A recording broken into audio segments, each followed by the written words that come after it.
Mimpi negara ini untuk menjadi peserta dari Piala Dunia diperjuangkan kembali di malam hari ini. Di putaran kedua Indonesia tergabung di grup F. Saya Theodore Gross. Saat-saat yang kita nantikan, pertandingan yang sangat menentukan untuk langkah Indonesia di F. Indonesia memakai kostum putih emas merah, sedangkan penalti Asnawi Mangku Alam Bahar. Saya temani oleh seorang komentator yang tentu saya tidak asing lagi, yaitu Bung Maruf Erumi. Bung Maruf Erumi, bagaimana Anda memandang pertandingan yang sangat penting ini, Bung Maruf? Iya, ini adalah sebuah pertandingan yang sangat penting. Pertandingan yang bisa dikatakan menjadi hidup mati untuk kedua tim, terutama Indonesia karena mendapatkan 1 poin di masih tergeletak, sedangkan Vietnam keturunan yang kemudian memperkuat timnas Indonesia, Bung Hadi. Sebuah era di mana memang ada keinginan besar untuk bisa melakukan upgrade terhadap performa dan penampilan dari timnas Indonesia. Ya, tentu saja kita ingat bagaimana keturunan Belanda pertama yang menjadi warga negara Indonesia untuk memperkuat tim nasional dan penjaga gawang legendaris Van der Vins yang juga penjaga gawang Persija Jakarta. Kita lihat Jai Ijes, pemain yang langsung melakukan debut di tengah. Kita Justin Hamdar kepada Adi Satrio yang terakhir kali bermain sebagai pemain inti saat uji coba atau friendly melawan Oman saat kalah 1-3, Bung Maruf. Iya, jujur tadi kita juga sempat terkejut ya karena justru Andri yang justru ditampilkan. Nadio, ya? Iya, betul, karena Nadio yang diprediksi akan tampil. Pertama adalah bagaimana performa dia bersama dengan klubnya karena berhasil mencatatkan 13. Di Serie B Italia adalah Ivar Jenner, pemain asal Young Utrecht. Ya. Akselerasi yang coba dilakukan oleh Maruf. Iya, so yang ditujukan oleh Nathan. Tentu semua orang ini kemudian dia sempat disahkan tapi kemudian baru melakukan sumpah beberapa waktu yang lalu. Pemain yang memiliki keturunan dari kakek yang lahir di Semarang. Rizky Ridho kini pertandingan atau masuk pertandingan ini sudah memainkan 33 caps untuk tim nasional kita. Sangat baik, tidak offside. Offside. Bisa dibutuhkan ketika bermain agak lebih ke dalam sebagai pengatur. Gagal tadi Marcelino. Jai Ijes sangat tenang apa yang dilakukan oleh Jai. Ivar Jenner. Ijes kembali kepada Rizky Ridho. Justin. Masih Justin. Ada sisi Jai Ijes. Karena ini adalah momentum ya, terlambat sedikit maka akan sangat beresiko dan itu sudah agak sedikit tertinggal di belakang tadi, tapi ini adalah sebuah pengalaman lebih ke tengah. Bagaimana dia kemudian mengambil peran sebagai playmaker. Ya. Itu yang dibutuhkan ketika situasi lini tengah tidak bisa berjalan, maka Jordi Amat akan mengambil inisiatif, dia sedikit bergerak ke darah nampaknya. Apa yang dilakukan Hoki Carga belum terlihat, Bung Maruf. Belum, memang itu yang tidak ada peringatan apapun dari wasit asal Sunda. Angkat di kotak penalti. Wasit kembali oleh Witan Sulaiman. Masih Witan di kotak penalti, angkat langsung. Ada Ivar Jenner, Jai Ijes, Rizky Ridho. Mereka berduet sebagai duet center back ya, jadi jelas mungkin dibutuhkan intensitas yang lebih untuk terhadap di kotak penalti dan lakukan shooting sangat baik tapi langsung mengarah kepada penjaga gawang. Serangan yang dilakukan oleh timnas Indonesia ini yang memang membuat tadi Indonesia sempat kesulitan sekali. Masih Indonesia lewat menghasilkan lempar ke seperti Piala Asia, Bung Maruf, dari Yakub Sayuri. Ya, yang membuat kotak penalti sebut saja membawa angin segar dan keberuntungan buat Indonesia. Justin, terlalu ke bawah, kita lihat shooting dari Marcelino Ferdinand. Tuhan, masih gagal. Kini bola coba dikejar oleh Yakub Sayuri ke belakang langsung pada Adi oleh Rizky Ridho. Namanya berpindah posisi sekarang. Ijes di posisi tengah, Bung Maruf. Betul. Langsung kita ada Justin Hamdar. Masih Justin, umpan langsung tadi maksudnya kepada Nathan. Bola tapi terlalu ke pinggir. Sungguh sangat disayangkan. Masih 0-0, masih agak sulit para pemain Indonesia. Marcelino Ferdinand, Rizky Ridho, Jai. Umpan panjang arahkan kepada Nathan. Dia menjadi panggung pertama langsung bermain di kalau di Piala Asia mungkin kita dengar saat itu slogan adalah GBK kandang kita. Betul. Hingga saat itu agak sulit untuk tim lawan bermain lawan Indonesia di GBK. Di Piala Asia 2007 kita mampu melakukan Bahrain dan menyulitkan Korea Selatan dan juga Arab Saudi. Baru kita akan Justin Hamdar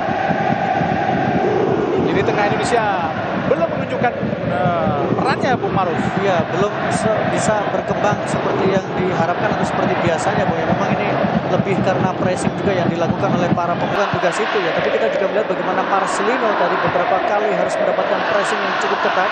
Peran itu coba sempat diambil oleh Ivar Gianer di beberapa kesempatan, tapi juga Ivar juga mendapatkan pengawalan yang membuat dia juga sulit untuk bisa melakukan eksekusi gol. Yang harus dilakukan, ada Marcelo Ferdinand, kuasai bola langsung umpan ke depan, memperlihatkan memegang bola, kemudian keberanian untuk bisa memperlihatkan kemampuan individu mereka, karena situasinya memang jalur passing mereka selalu tertutup. Selalu ada dua pemain yang mengawal satu jalan Indonesia untuk lolos ke putaran ketiga, Bung. Justin Hopner, umpan langsung arahkan dari ke mata, gagal. Huang Duch. Bagaimana kemudian tekanan dari bola-bola crossing yang dilakukan cukup membahayakan pertahanan dari Indonesia. Kita lihat pemirsa, 2 menit tambahan waktu di babak pertama. Hanya 2 menit, nampaknya permainan agak sedikit bersih, walaupun kita lihat ada juga aksi-aksi keras dari kedua kesebelasan. Oki Caraka berduel, kita lihat.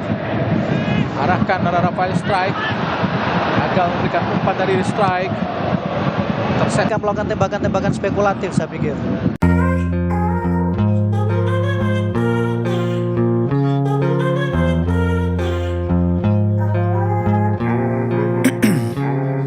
Di pertemuan kedua babak kualifikasi Piala Dunia, lawan yang bakal dihadapi Indonesia adalah Australia.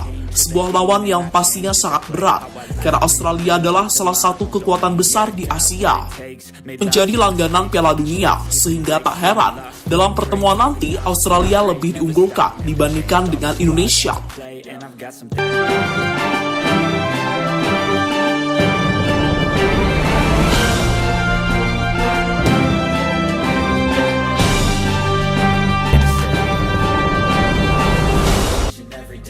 Rekor head-to-head antara kedua tim, di mana dalam 19 kali pertemuan Australia mampu meraih 15 kali kemenangan, sedangkan Indonesia cuma mampu meraih 1 kemenangan, sementara sisanya berakhir sama kuat, yakni sebanyak 3 pertandingan.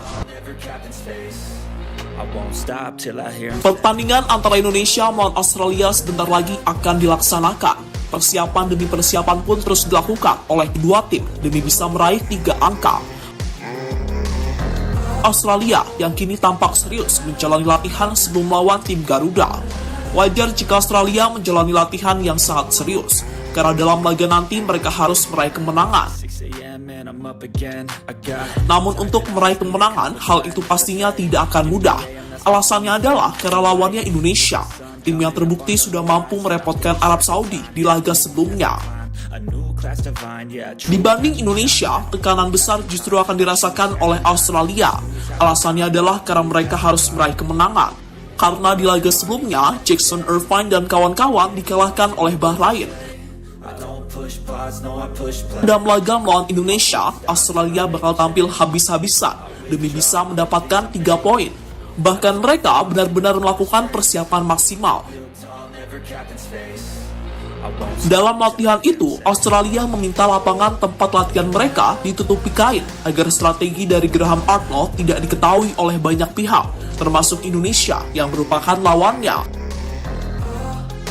Meski diunggulkan, Australia tetap harus mewaspadai Indonesia, di mana dalam pertandingan nanti Indonesia akan mendapatkan beberapa keuntungan yang bisa mengejutkan pasukan Graham Arnold. Status tuan rumah, sehingga hal ini membuat Indonesia bakal mendapatkan dukungan penuh dari para supporternya. Rasa percaya diri yang saat ini dirasakan oleh Jaitzes dan kawan-kawan. Rasa percaya diri itu didapatkan setelah sebelumnya tim Garuda mampu menahan imbang Arab Saudi di pertandingan pertama babak ketiga kualifikasi Piala Dunia. Soal pertemuan antara Indonesia dengan Australia, ternyata hal itu tidak luput dari perhatian media. Salah satu contohnya dari media ESPN Australia, di mana media itu menyebut jika Indonesia saat ini lebih besar dibandingkan sebelumnya. Media ESPN tersebut memberi peringatan kepada Australia untuk tidak meremehkan Indonesia. Karena di laga sebelumnya Indonesia mampu menahan Arab Saudi, sementara Australia malah keok saat melawan Bahrain. Australia pastinya lebih diunggulkan dibandingkan Indonesia.